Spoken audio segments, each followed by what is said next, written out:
We always live in the past. Then, as I told in the beginning, we have to look at the interpretative principles, the legal maxim, one which is very fondly used in many GST matters is lex non cogit ad impossibilia. Almost all the pleadings, one line will be there because portal was not working, transition credit could not be taken, or GST all those returns you are not enabled. 16.4 context also we are using it. So therefore, these maxims are also very important. And coming to certain instances, I will give few examples. I do not know how much time I have. I think my session was supposed to start at 11:45. 10 minutes more. Because I was assured that you have great listening and I can go on. Anyway, I will try to. So you are saying that in 10 balls I have to score 100. Okay. I will give few examples. In the slides also I have put some case laws which I would request you to go through later. If you look at the Right to Information Act is very important. Audit happens. So many things are asked. Many times the client keeps on giving information, they don't even take acknowledgement. What you get in the form of report is all limited. Tomorrow, let us say after 1 year or 2 years, one more team comes. They will ask the same thing and say you are suppressed. Suppose you had given it in writing, you will have acknowledgement. And suppose you had also, suppose the department does not share the information which is available with them, whether it is audit or scrutiny or past investigation where nothing transpired, you can always go under RTA law, seek information, they are supposed to give it within 30 days. If they don't, you can go in appeal. That has been very effective in handling litigation. If you orally ask, they will not give. And if they don't give that information, then you will have the upper hand in handling the litigation. Similarly, whether GST notice or service tax, you will have whether service of notice is within time is something which is very important. Even 31st December was the last date to pass orders probably for 17-18 under 73. Now, how do you prove? There are many cases during COVID time, they had sent it by mail or they have not sent it at all. But when you ask them, I have sent a mail, they will not even tell you whether it was sent or not. And law did not recognize sending it by mail. So we have succeeded in some cases where we sought information under the law and they were not able to produce any evidence. Therefore, when service of notice itself is not there, the entire demand becomes time barred. Similarly, to file an appeal, you require service of order to compute the time limit. Many times what happens, the cover in which it comes, it is discarded because some security will receive, they throw it. That cover has some power to note the time and all. It is not there. So you seek information under RTA. Suppose the order has come after 6 months, but the date of order is something else. So when you file an appeal, there is an objection. So RTA will enable you to get that information and pursue the matter. Then when it comes to General Clause Act, one more point apart from whatever I said. What is immovable property? This is a vexed question which we have been dealing with right from the inception. Immovable property is not defined for the purpose of GST law. So you have to borrow the principles under the General Clause Act and transfer of property law. And you have heard this principle of profite pondere, which means the fishing rights. Fishing rights are also treated as immovable property. Now, the department would use the definition of service and say anything other than goods. Only sale is excluded. You pay tax. One issue which I came across recently is this metro work. Any city you go in India, you have this metro. Or you go on the highway, there is some development, lands are acquired, etc. Railways will acquire lands. They give compensation for the acquisition. And it is also known as solatium. If you look at the legal meaning of the word solatium, it is in the nature of damages or compensation for grief or hurt feelings. It is not physical injury, but it is a sort of mental injury. And department, in one of those cases which we are handling, says that is also agreeing to obligation, tolerating. Did I enter into an agreement? Do I have any choice when it comes to compulsory acquisition? And do I go and enter into agreement saying that I want to tolerate the acquisition? So these type of issues also have come up. So therefore, your understanding of contract law, your understanding of what is immovable property, if compulsory acquisition is taxed, then you can also tax gift deed. You can also tax settlement deed, release deed, because service includes anything other than goods. So they cannot stretch it to that extent. So the first thing which, according to me, should happen in the GST law is that they should read down this definition of service. I am sure people like Dr. Avinash Poddar would have taken this plea somewhere in some forum, and until you settle this definition of service and supply, I am sure many things will crop up. Then I would take you to few of the other aspects which I mentioned. Offense. What is an offense?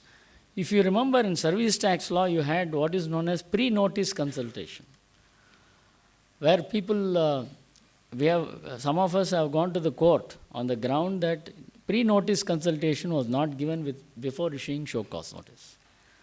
Now, strangely, the department, the CPIC came up with a circular saying that in offense cases, this pre-notice consultation is not applicable. So what is offense is not defined. Therefore, you have to look at General Clause Act.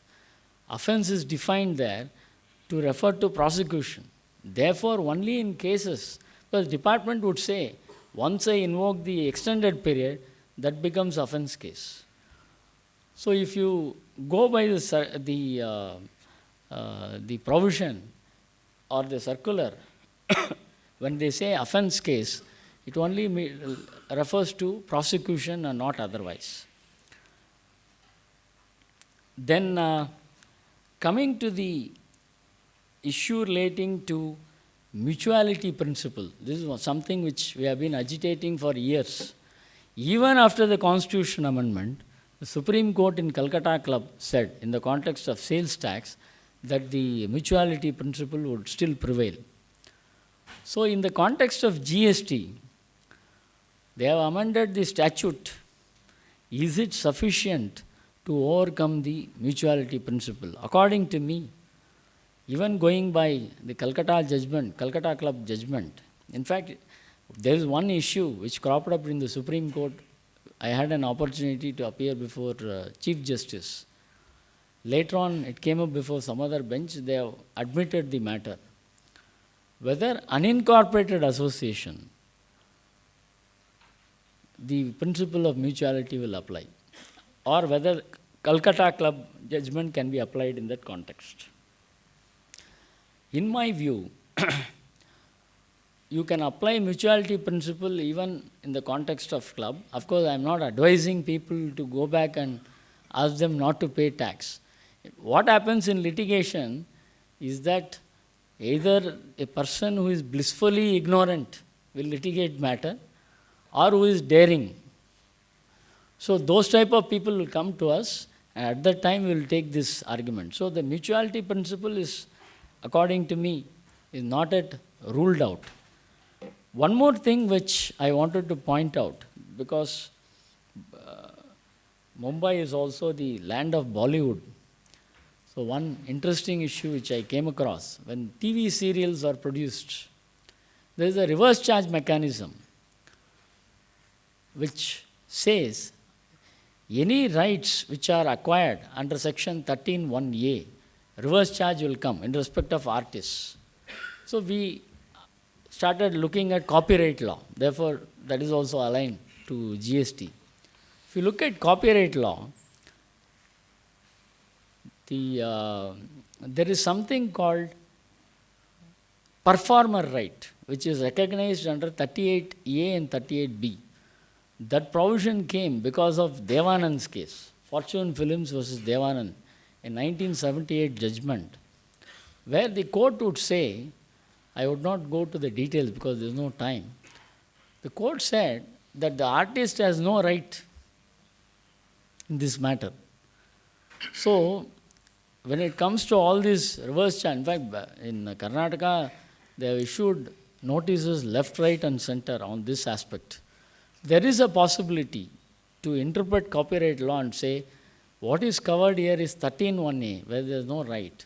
38A, 38B rights, performer right is not covered under RCM. There is a possibility to take that view.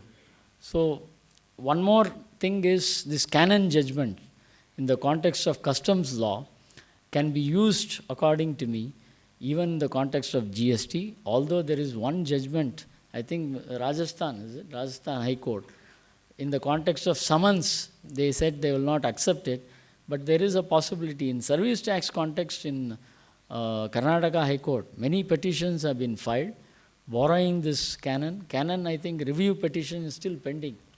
So therefore, they have not yet gone ahead with those matters. So these are some of the things which I wanted to share. I wanted to share more, but because of paucity of time, I stop at this juncture, because you cannot, some of you may be patients who should consume medicine before food, etc. I do not want to hold you back. So these are some of the thoughts which I wanted to present. I would request you to host this PPT in your website so that people can make use of it. I thank you so much, and I do not know whether we have time for questions, but I am here for some more time. Whoever wants can come and talk to me. Thank you.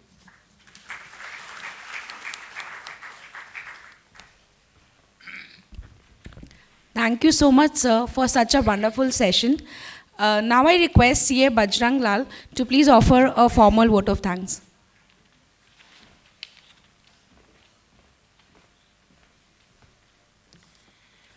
Good afternoon, friends.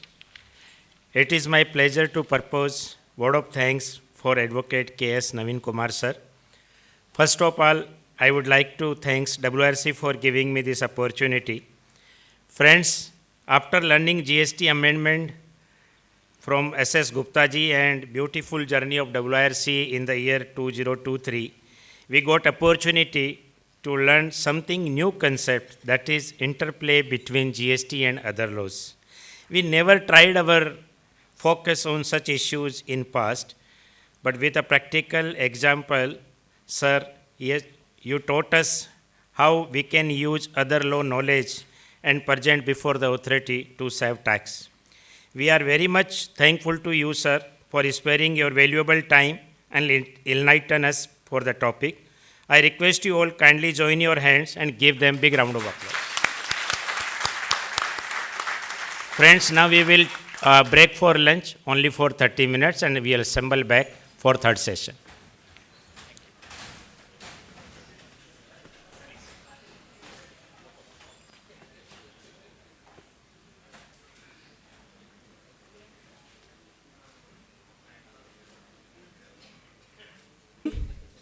Myself, C. Ankit Kabra. I hope you all had a delicious lunch organized by WIRC. We are thankful for the committee to giving us such delicious lunch and breakfast since past 2 days. And since we have a little late from our schedule, without much ado, I'd just like to welcome for the next session. And I'll like to just give a brief introduction about our next speaker. Before that, let me introduce to the topic. The topic which we are having the next topic as opportunities in disaster, the litigation perspective. Now let me just introduce the opportunities in disaster. Just we take off the flight with our sir. Because this opportunities in disaster is not only for litigation perspective, but I think many of us here are doing compliance work as well. Just a simple example, which I have recently faced in my office. When I asked to my client, sir, what is the problem? Why you are not able to file your 3B on time? उसका एक simple answer था. What did he say? He said, sir, 2B का ITC 2A से नहीं मिल रहा. GST में ज़्यादा समस्या नहीं है. 2B का ITC 2A से नहीं मिल रहा. 2A का 3B से नहीं मिल रहा. 3B का शायद बुक से नहीं मिल रहा. और जब अकाउंटेंट को पूछो तो वो बोलेगा सप्लायर ने शायद अपलोड नहीं किया होगा. तो what do we do next? We go and ask to the supplier. Supplier बोलते हैं मैंने तो पोर्टल पे चढ़ा दिया था. Then what is the next option? Asking to the GSTN कि अच्छा सप्लायर ने पोर्टल पे चढ़ा दिया तो पोर्टल पे क्यों नहीं दिख रहा? तो portal help desk will say file a grievance. अब जब ग्रीवियंस फाइल करेंगे तब तक तो कब सोल्यूशन आएगा? We are all well aware of. On that note this opportunity के लिए when we ask to our clients कि क्या प्रॉब्लम है, वो बोलते हैं आप रहने तो हम किसी और कंसल्टेंट को अपॉइंट कर लेंगे. So that is how the opportunity in compliance comes to us. But obviously we have opportunities in litigation which sir will definitely take care of. Let me just give a brief introduction of our next speaker on that note. So Narasimha sir heads the firm's litigation division in indirect tax practice vertical, which is based in New Delhi. He has more than 20 years of experience in handling disputes before various judicial forums.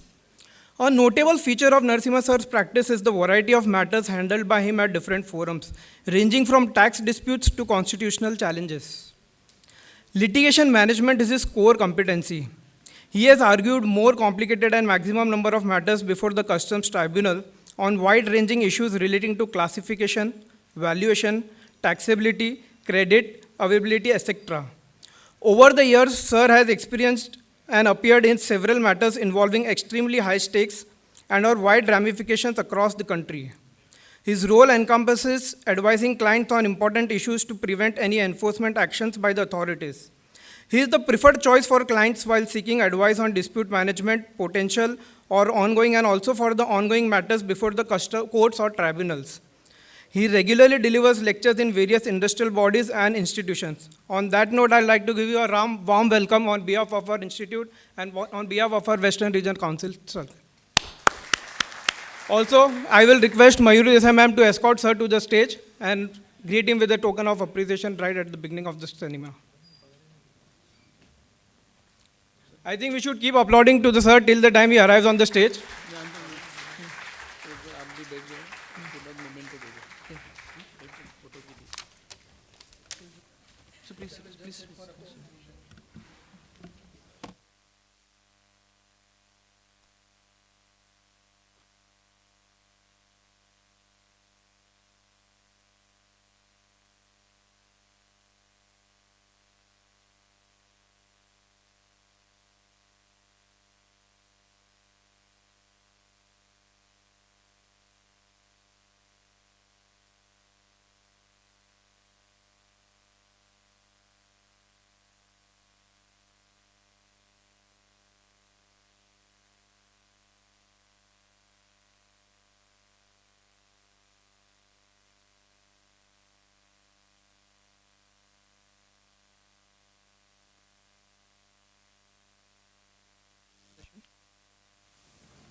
On that note, sir, the stage is all yours, and the audience is eagerly waiting to hear you out. Thank you.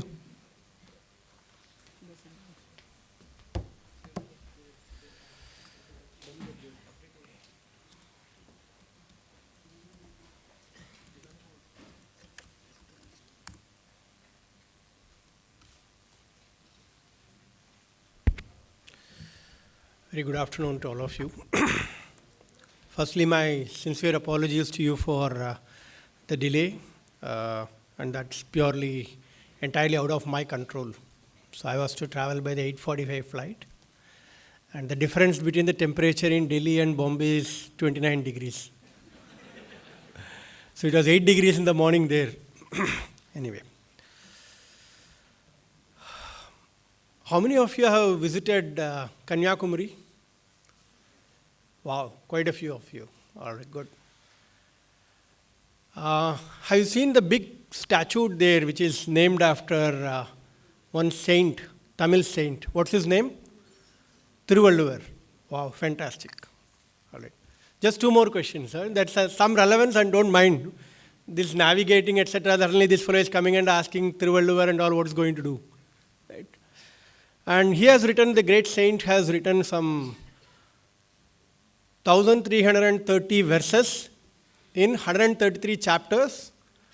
And those chapters deal with all aspects of life, including how a king has to conduct his affairs. It's about motherhood, it's about knowledge, everything. In one of the chapters, he deals with knowledge. Okay.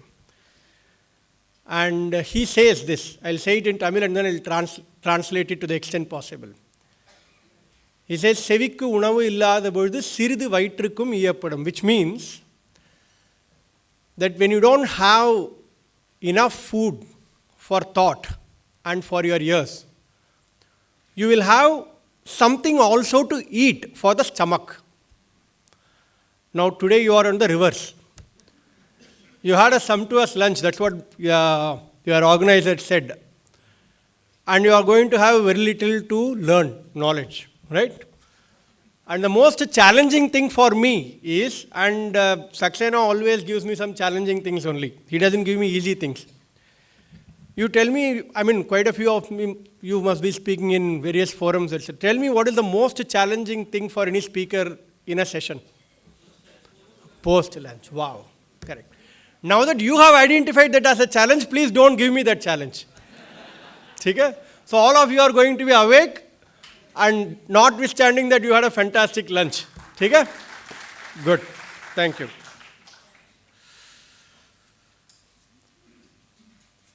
Sir, when they told me that the topic is about opportunity in disaster, I said, sir, somehow this expression disaster doesn't look something great. It doesn't look positive. Like disaster is always negative. Correct? So therefore you are looking for an opportunity, which is a very positive thing. So therefore, why are you saying disaster, etc.? So I said I'll slightly modify it and then said opportunities in challenges. Let us put it that way. Correct? We don't consider any of the developments in law or the judgments of the courts, etc. as disastrous. It may have ultimately some disastrous consequences for somebody, certainly not for you and me as practitioners. Okay? So it's going to be only even more better. Right? Now what is the old adage? It says, why death and taxes? What is the commonality between the two? Inevitable. Somebody said it's inevitable. Right? And therefore, how do you deal with that? So what we are going to now talk about is more. Now when you have disputes and when you have taxes of this nature, etc., and in a country which is a very diverse country, which is not a single, I don't consider, I'm sorry, pardon me for saying that, I don't consider India as one country in that sense. It's almost like a 29 countries, right? Unified in a particular manner, because people are diverse culture, diverse practices, languages are different. We don't even have a common language, correct? And therefore, obviously, you are going to have these things not only in your tax practice, etc., which is one of the, I would say, in the priority, it comes in the bottom. In the whole life, you have a very different, diverse things in the entire states, throughout the country. You have the north, the east, the languages are different, the cultures are different, so many, etc., etc. But then we want to have one nation, one tax, and then something else also as one, right? Now, how this has played out in the last almost 6 years now, right? So we are in 2023, 24 now. So 6 years. Now in the 6 years, you already have almost close to some 100, 150 judgments of the high courts in GST and other areas, including some of the judgments of the Supreme Court, etc., also. Now the first thing which we are going to turn and look at is, when as a practitioner, you look at the journals, etc., and you look at and you read the judgments, what is the purpose for which you read the judgment? It's important. And before I proceed further, sir, I'm sorry, I forgot. I must tell you. CA forum is one for, and it is, I'm not saying this in order to please you, but it is, I always felt, and I always make it as a practice to say this in every CA forum, because every time when I go before a CA forum, I always get this envious feeling. This is the only forum in which I always feel, wherever it is, whether it is Ahmedabad, Bombay, Delhi, everywhere, the hunger for knowledge is there. The hunger to learn more is there, which I have not found. I mean, I am a lawyer, I am not a CA, I am a lawyer, but I have not found this very many lawyer organizations or bar associations or even any other practice. So therefore, your hunger for knowledge is something which is phenomenal. And the study sessions which you conduct on every Saturday in different places, I mean, it's one of the most, the best thing that can ever happen. And I'm always grateful to you for all that. Okay. Now, therefore, coming back to the topic, so what do you do when you look at the judgment? How do you read the judgment?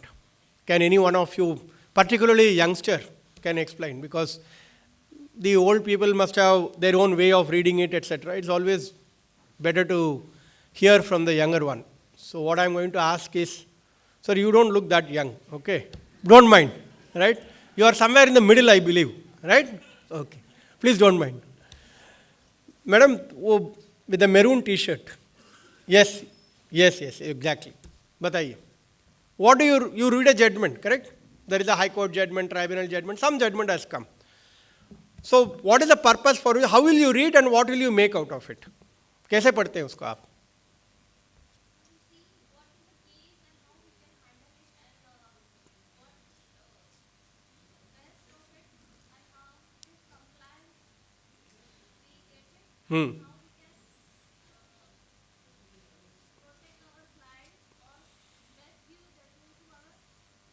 Okay, very good.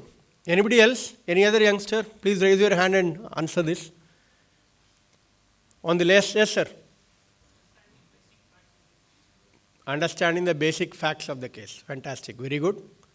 Yes, sir. One more. Hanji, madam.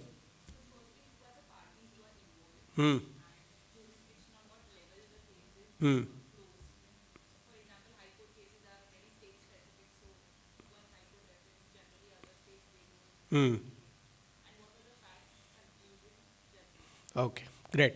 Fantastic. Anybody else, sir? Yes, sir. Please. I am happy that there are very many people. Yes.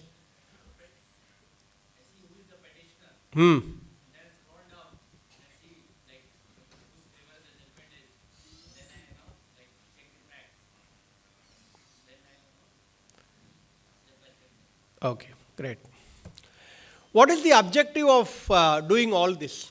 In the sense that reading the judgment, etc. आपने facts पढ़ा, parties का नाम देखा, judge का नाम देखा, then you understood the legal position, then you read the conclusion. After that, what have you reached? What is the objective? क्यों पढ़ा आपने? Interpretation. Yes, sir. Sorry? Ratio. Wow. That's the core. So therefore, when you read a judgment is an authority for the proposition that it decides. Right? Facts are there, legal position is there, then there is an interpretation of the legal position married to the facts of that particular case, and then the judge lays down what is called as a ratio. And that's what very many judgments will say. Everything which is said in a judgment is not a ratio. There will be some observations which are peculiar to the facts of that case, etc., etc. So ratio is what was argued, what are the facts, what was argued, what was considered, then what is decided. So that's what the ratio, and it comes from the Latin expression called ratio desidendi, right? Which is mean what is the law laid down in that particular case. So the objective of reading a judgment is the ratio of that particular judgment, correct? All right, you have read the ratio, you have understood what is the judgment, etc. Now, how do you apply a judgment to facts of a given case? Because every judgment is rendered in a particular factual background. It's not of some judgments may be of universal application, some judgments may be of certain fact-specific situations, etc., etc. All right. Now, today what we are going to do is, as we progress further, we are going to take up some 3 judgments as case study, right? And which will be more focused on today's topic as to how you are going to turn the so-called adverse judgment into an opportunity, right? We will see that.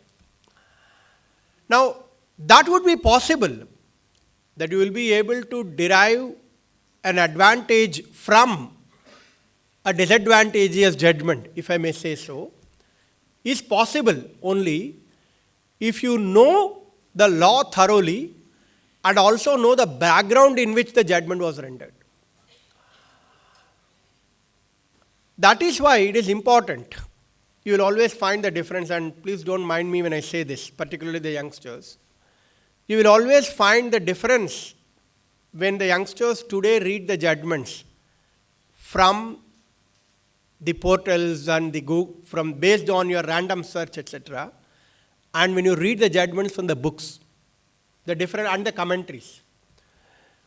You ask any of the slightly older generation people who is sitting here, they would have spent hours and hours in reading the printed journals, the books, the judgments, etc., not with the purpose of solving a particular problem, no, but with the purpose of understanding the law, but with the purpose of understanding what the judgment has laid down, whether or not it has a direct relevance to you today.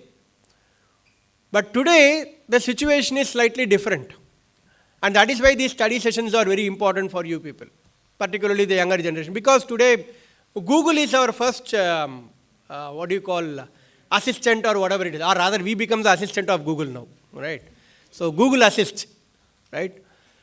What happens in a Google Assist or Google search? You put most possible expression there, right? Then it does some advanced research and then it throws up some 10, 15 judgments with in which that expression appears, right? And then you are a little more intelligent. Therefore, then what you do? You do a further refinement of that, correct? There is no application of mind in terms of law, etc. No, nothing of that kind. A good person who has a recent amount of English knowledge can do that, right? A BA graduate can do that. He can do that. Or a 12th standard pass can do that if he has a recent amount of English knowledge. Do a further refinement. Then do a further refinement. It will ultimately boil down to some 3 or 4 judgments, etc. Then we go to that exact paragraph in that particular expression appears. Read that paragraph only and then say that that's the ratio of the judgment. What happens in that end? You do not have the advantage of reading the other portions of the judgment, which has some 10 or 15 ratios. You don't. You don't do that because you search through this search engine, etc., based on this. Whereas the people of the previous generation, they read the judgments for the purpose of understanding the law. They don't read the judgment for the purpose of solving a particular problem only. It is not transactional. It is more in the nature of acquiring more knowledge. It is more in the nature of knowing more about that judgment, etc. So therefore, the purpose of saying this is, that's why I started with a caveat. Please don't mind me saying this because it's an important aspect that you must bear this in mind. So that when you read a judgment, my request to you is, please read the judgment in full. Don't read the judgment with the objective of finding a solution for a particular problem the client has come today and therefore uska itna problem hai, uske liye ye judgment itna applicability hai, uske baad band karke chhod diya. Mat kariye. Read the judgment. That's an opportunity given to you to read the judgment in full and understand the entire proposition, etc., which might not help you today, which might not be of relevance to you today, but make a note of it and trust me, a year down the line, 2 years down the line, that judgment will be your savior for some other case. So there is a way of reading the judgment. And from that judgment, call out whatever the propositions, etc., make use of it. Please make a digest of it. And that is a very important aspect, sir. And please don't think that I am teaching you or preaching you, etc. Please, for God's sake, don't think like that. Because these are all time-tested, successful methodologies which people have adopted and people have followed. Make a digest of what you have understood of the judgment in pen and paper. Or maybe you can use your iPad, etc. and make a note of it. That alone will help you. Because human memory is always, obviously, short-lived. So therefore, over a period of time, you will tend to forget, etc. Now, coming back to this topic, how do you turn adversity into advantage by leveraging the various court decisions, etc.? Now, let's straight away goes to the next one. Sorry. Now, in every case, you will have the facts, the legal position, the conclusion. And that is why you will find on same facts, same law, you are able to arrive at different conclusions by different courts. How is it possible, sir? You have 29 high courts in this country, but you have only one Supreme Court, fortunately, and 15 benches of Supreme Court, right? Same facts, same law, but different conclusions. Why is it possible and how is it possible? Can anybody answer that?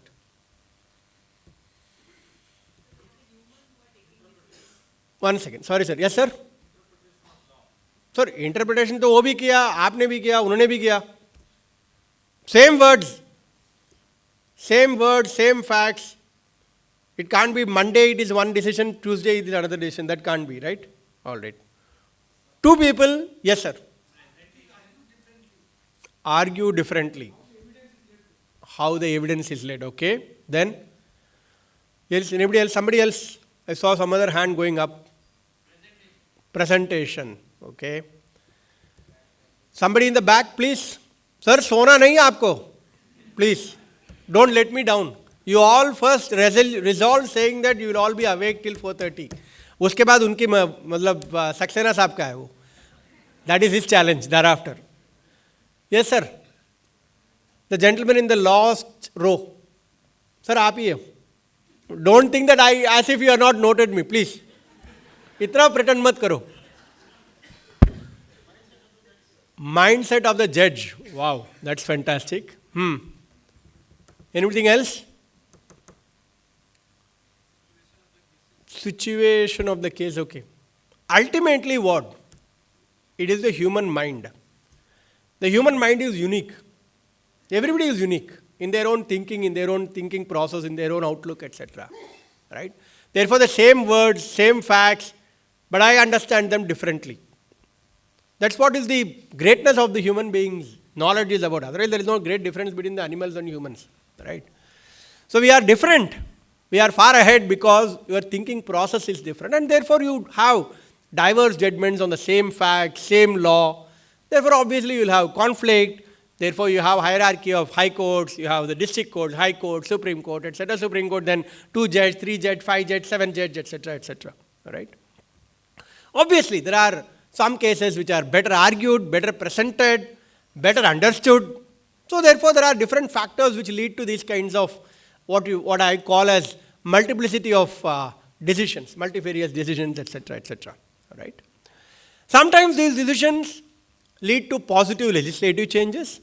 Sometimes they lead to, I won't say negative legislative because positive, negative is always depending upon through which prism you are looking at. Right? हमको लगता है ये positive changes, for somebody else it is negative change. So I won't call it positive or negative change, changes that take place. The parliament steps in because they don't like the particular judgment of the High Court or the Supreme Court, they enact the law. So the judgment gives rise to various aspects like legislative changes, the government changes its policy decisions, corporates changes their way of practice of a particular business practice, etc. All those things happen, right? Now this is what you are supposed to do. when you have a court decision which you perceive as adverse, the first thing that comes to your mind is that who are all the people who will get affected by this? Right? There is a cross section of the people or a particular industry, particular sector, those people will get affected and all that, right? And then you need to obviously, the first port of call is you identify them and then see. One thing is to notify, saying that yes, this is what has come. Today everything is so fast. Even before the Supreme Court pronounces the judgment, the media first says that this is the judgment. But in any case, we as practitioners are not supposed to be going by that. We as practitioners are going to go by the actual judgment of the court, etc. And therefore notify the clients by way of various notes, etc. that we need to. Then of course, these are the things which you guys follow in any case, I know. And all of you are super smart in doing all that.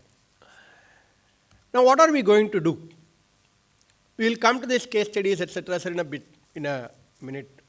I'm going to first take up a case study which I have not mentioned here because this came to my mind as I was traveling. Okay.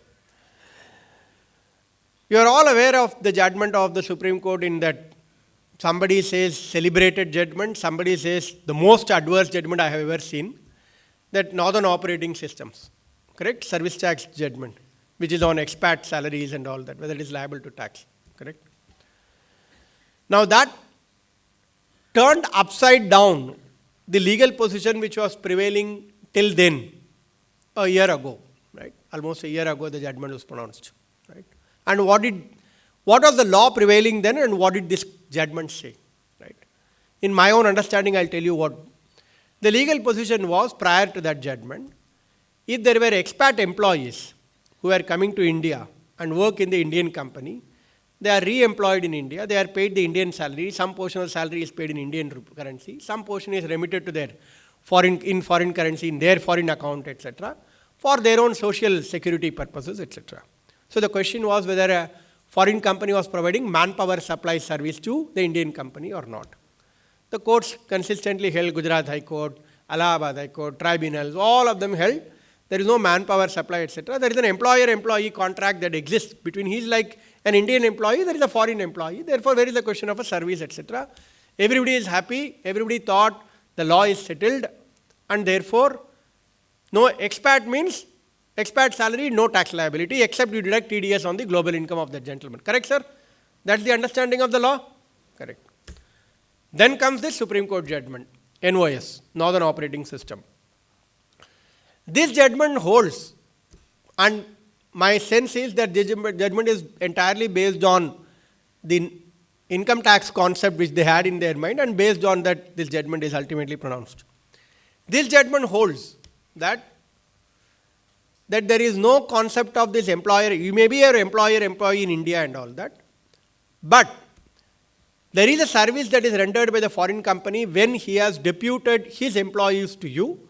He may not have got any consideration, etc. for that, but there is an there is a service provider, service recipient relationship. Therefore, whatever amount which you have paid to the foreign company for onward remittance to the employee there, that will be liable to service tax. It's a service tax judgment. Correct, sir? Now look at the consequences of that. No company in India, particularly the MNCs who are employing the expats, were paying GST on this amount post 2017. Because everybody thought tribunal judgment was there, high court judgments were there, employer-employee, and GST में तो आपका specific exclusion भी है ना, employer-employee is under Schedule 3, correct sir? Schedule 3, employer-employee relationship, therefore everybody was happy, there is no GST, etc., etc., correct? Little people thought that there is nobody could fathom that someday some Supreme Court judgment in service tax come and therefore we should. But what people perhaps did not realize also was that your Schedule 3 also has, or Schedule 1 also has, if there are transactions between related parties, then you are even in the absence of consideration, tax is payable. Correct, sir? That's what the law said. So that has not been considered greatly in detail because people always believe that there is no transaction between the foreign company and Indian company. The transaction is always between the Indian company and the expat employee. Correct? Then this judgment comes like a thunderbolt. Correct? And what happens? What is the effect of this judgment? Everywhere, throughout the country, everybody was issued with an advisory. For the first time, sir, in GST, I came to know of that. They issued an advisory saying Gurgaon, it started with Gurgaon, and I'm sure that it then spread to everywhere. They gave an advisory to the clients saying that, look, this is what is the judgment that has come. Please tell me whether you are taking care of this judgment. So it is like the normally practitioners send such things. This time the department said, they sent an advisory, I hope you are taking care of yourself very well. And the assessees also said, Chacha, it's a very good advisory that has come. And then we will see what needs to be done, etc. 6 months down the line, all of them were issued with show cause notices running into crores and crores and crores. And the beauty of it all is, if you had paid tax then, it would have been available as an ITC to you right royally, without any problem whatsoever. Correct, sir? And today, 6 years down the line, there is a tax liability with an interest, and of course there is a penalty, etc. All right. This is so-called adverse decision. Right, sir? Now the question is, what is the opportunity that you as a practitioner have? And that's where your skill lies. Right? And of course, with the due objective of serving the client, that's the foremost objective. Now, therefore, it is important to understand, it is not as though NYS has laid down the law to say that all expat employees' income is liable to GST. No, did not say that. It was rendered in a certain peculiar facts and circumstances. That judgment was dealing with a case where there was a master agreement between the foreign company and the Indian company, in which the Indian company was supposed to provide as a back office support service for the foreign company. The foreign company then said, you may not have that kind of a skillful employees with you. Therefore, I will send my employees to you. They will sit in India and provide service to me in abroad. It was that kind of an the secondment agreement that was considered by the Supreme Court. Therefore, the differentiating factor is what? Can anybody explain what is the first differentiating factor in that case? Yes. So there existed a master agreement in which there was a service provider, service recipient relationship between the two parties. 2.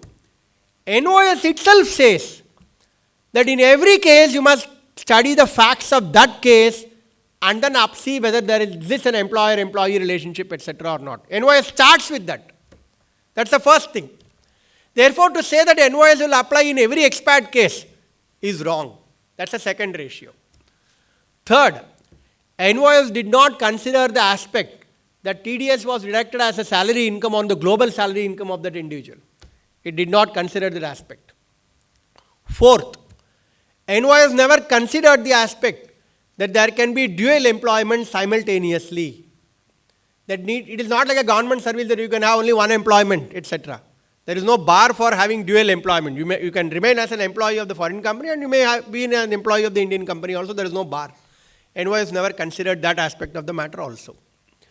So these are all the differentiating factors based on which it is possible for you to advise the clients accordingly. And all this is possible if and only if you read the judgment thoroughly on the basis of the facts of that case and not a Google search.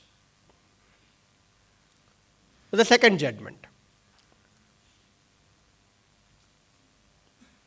Sir, when GST was introduced in 2017, and I heard this in very many seminars in 2017 and 18 or even pre-2017, one of the most oft repeated observation which I heard from everybody was, once GST comes, there is not going to be any classification dispute. All fellows who are claiming to be classification experts are going to be jobless, including me. Right? They all said it is going to be classification तो क्या है? ये तो 4 schedule है, बिल्कुल इसमें लिखा है, तो 6% है, 12% है, जितने भी है, तो उसमें क्या classification को करना क्या है? Correct? That's what everybody thought. And how many advance rulings have come only on classification, sir? If there was no dispute, if everything was absolutely clear, then why advance ruling? अच्छा, advance ruling तो छोड़ो. Advance ruling के ऊपर appellate authority and advance ruling. And India is the only country, sir, I have very limited understanding of the international knowledge. I don't have that many knowledge. But I believe that India is the only country where advance ruling fellows orders also can be appealed against. Why do you need advance ruling, sir? What is the meaning of advance ruling? To know in advance what will be the legal position so that you can arrange your affairs accordingly. Advance ruling is not something which is against you or favor, no. You want to take a particular position, you want to take a decision. Before doing that, I want to know, अच्छा मेरा tax liability क्या है, इसके ऊपर tax बनेगा, नहीं बनेगा, कितना बनेगा, क्या बनेगा. अगर बन जाएगा तो मैं भरूंगा. अगर I may take a decision not to do this business also, correct? That is what is advance ruling, correct? Now, if you provide there as an appellate authority also for advance ruling, it's like an alternative litigation. It goes on. Achha, then it goes to High Court also. In fact, sir, I only remember 8 years ago, when I was doing some little bit of income tax practice also, I filed an advance ruling for some client, Armstrong or something. So we succeeded before the advance ruling authority. He was very happy. He came with a bouquet, etc. Sir, very good. Thank you very much, sir. And fortunately, in fact, income tax did not have appellate authority for advance ruling that time. Right? So he says, sir, very good, etc. I said, thank you very much. He said, sir, now I can proceed. I mean, nobody is going to disturb me, etc. I said, sir, everything is fine. Then I just paused for a second. He said, sir, your face is suggesting something, some problem. I said, no, there is no problem. Only thing is, the department can challenge this in the High Court. He said, sir, then where is the question of an advance ruling? Then he asked, sir, how much time it takes? I said, sir, please, perhaps I may not be in the practice by the time this is heard finally by the High Court. So therefore, and what are the chances of this High Court reversing this advance ruling? I said, 50-50.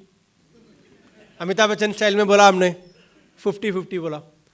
He said, sir, then why did you file advance ruling? I said, you asked me to file, I filed it. Now that's the state of advance rulings. Right? You have appellate authority. And why did I refer to it? Now we come back to this classification thing. Now today you have hundreds of rulings on classification. Condensed milk powder classification kya hai? Railway parts ka classification kya hai? I mean, any and everything on classification, you have a problem. Correct? Now you all must have heard of a judgment of the Supreme Court in the case of, what is that? It's very, Westinghouse. सुना sir? Sir सुना तो होगा sir, आप ऐसा मत बोलो कि नहीं सुना करके. It's a famous judgment of the Supreme Court. Most of my practice has revolved around that judgment. Now that judgment, sir, it's a 3-judge bench of the Supreme Court judgment. It was on the classification of relays which are supplied to railways. Correct, sir? Now relays, there is a specific heading under chapter 85. But this relay is specifically used for railways. Relays are electrical equipments. It can be used in railways. It can be used in other applications, etc. also. Correct? So, in central, and this kindly bear this in mind, this was a dispute pertaining to 92-93.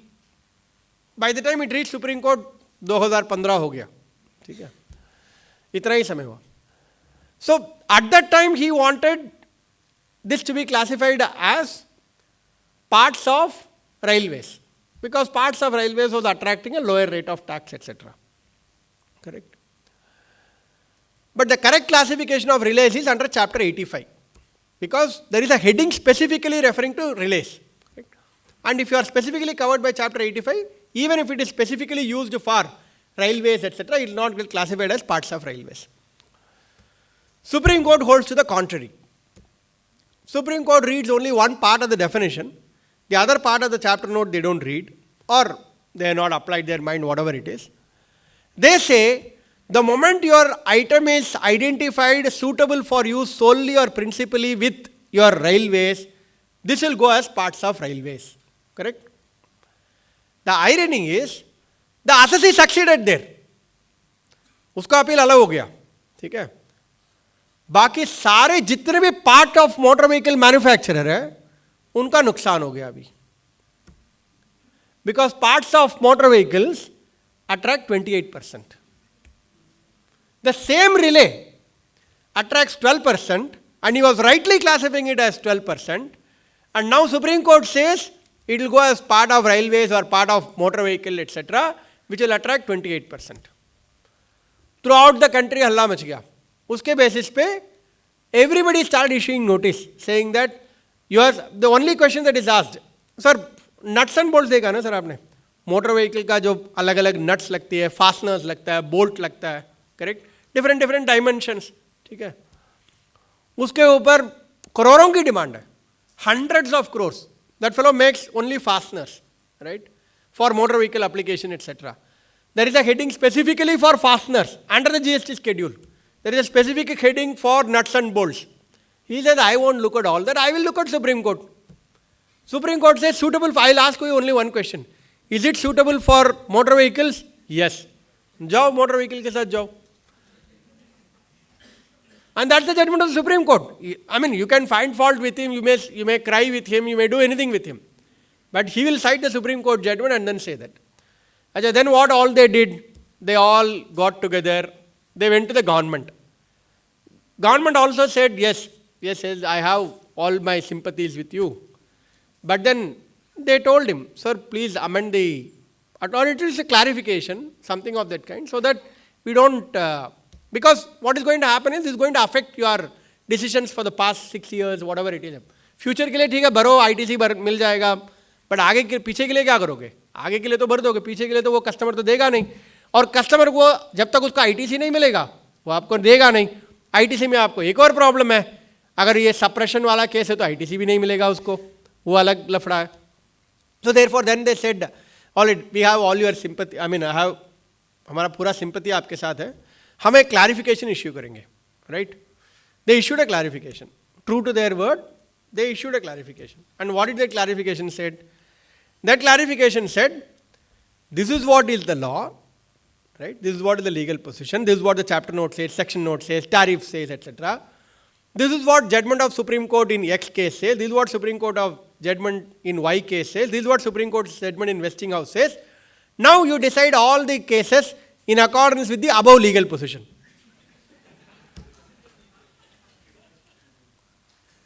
वो circular लेके आ गए, हम बहुत खुश हो गए. लोग बोला कि सर सर्कुलर आ गया हमारे फेवर में. मैंने कहा भैया फेवर में कहाँ से आया, बताओ कौन सा. नहीं, इसमें लिखा है all those things have to be, अगर वो ना भी लिखा होता तो this has to be considered. Now that judgment of, again, how you make use of an adverse decision is, again, this is a judgment which has not considered the precedents on that. One way you have to look at whenever there is an adverse judgment, etc., is what is the manner in which you can distinguish those decisions, and whether that judgment has considered all the past precedents on that issue, which is again a very important aspect. Because in India, sir, particularly in, we have different high courts, etc., the legal position changes so fast, right? Very fast. And therefore, in the last 20 years, the only thing which I learnt is, there are some other things also I learnt. The one thing which I learnt clearly is, there is nothing called as settled legal position. वो हम लिखते हैं ना grounds of appeal में, it is settle legal position that this, नहीं, settle legal position नहीं है. You have a classic example, sir. May 2023, there are 5 judges of the Supreme Court, and it's a reported judgment, held by a 3-2 majority, that if there is an arbitration clause in an agreement, right, if that agreement is unstamped, you are not paid stamp duty on that agreement. Stamp duty, that agreement is also liable to stamp duty, but it is an unstamped agreement. Whether the arbitration clause is valid or not, whether the agreement is void ab initio, correct? Supreme Court by a 3-2 majority held the agreement is void ab initio because it is unstamped, therefore you can't initiate an arbitration proceeding based on that, correct? Supreme Court held 5 judges, correct? 5 महीने हुआ, a 7 judge bench has now overruled it by a full majority, all 7-0. They held, no, that 5 judge is wrong, this is voidable, it is curable defect, and therefore you can't say that arbitration is not valid just because it is unstamped, etc. Why is that? Why am I raising this now? The reason is that these things can keep changing. There is nothing called as a settled legal position, and nobody is to be blamed for. I'm not saying, I'm not commenting on anything whether it is correct or not correct, etc. That's how things are. Sir, it is one thing to know what is there. We are not here to say ये सही है, ये गलत है, नहीं है. ये चीज़ है, इसको समझना चाहिए. And therefore there is nothing called as an settled legal position, etc. What is settled today, tomorrow it will get unsettled, etc. If the judgment does not unsettle it, the parliament will unsettle it. वो तो आपको prospective amendment, retrospective amendment, clarification, etc., etc., that will always keep happening. Now, the example of the Westinghouse Saxby is another. Now, kindly see, sir, this judgment. You all must be aware of this judgment also. There is a Allahabad High Court judgment whether summon proceedings can be initiated simultaneously by the state fellow as also by the center fellow. All of you are aware section 6.2 of the CGST Act says if there is already a proceeding initiated by an officer of the CGST, then SGST fellow cannot initiate on the same subject matter, correct? Now in this case what happened? Summon proceedings were issued against by the CGST people. Then SGST fellow also came. He also issued a summon.